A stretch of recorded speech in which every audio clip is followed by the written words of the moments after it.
Welcome to my YouTube channel once again, and I hope you have by now subscribed.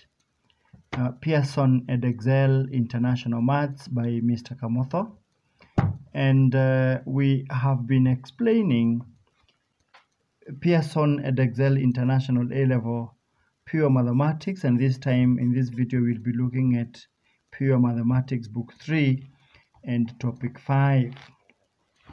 And in this video, we'll specifically be looking at example 3.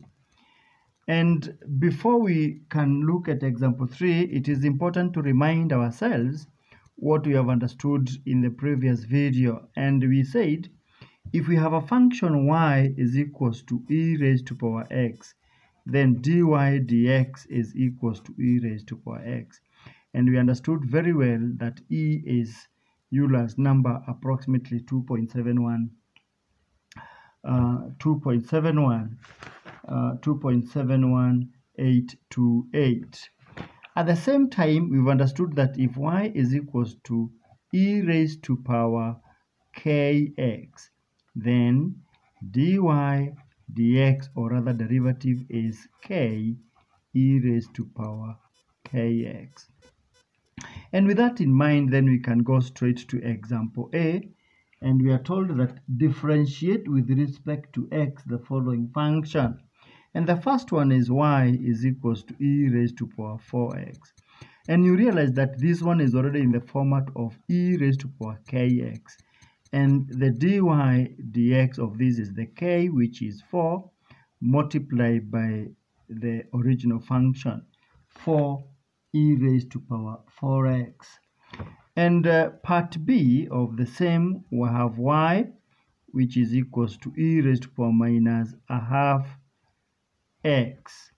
Now, at the same time, you can realize that this one also has a k at the index position. So the derivative, which is dy dx, is negative a half, which is our k, multiplied by the original function e raised to power minus a half x.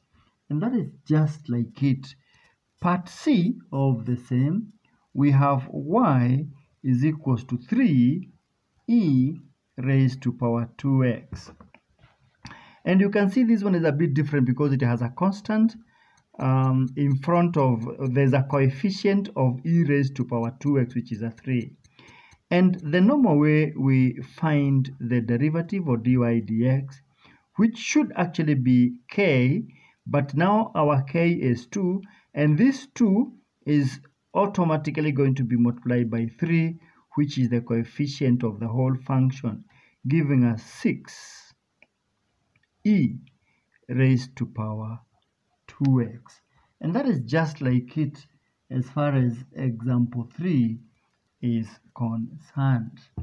And at that particular point, it is important to remember that we have just been able to apply what we learned in the previous video when we were understanding the Euler's number. Again, please subscribe my YouTube channel, Pearson Edexcel Maths by Mr. Kamotho. Share widely and like. We shall walk the same journey of solving mathematics together. All right?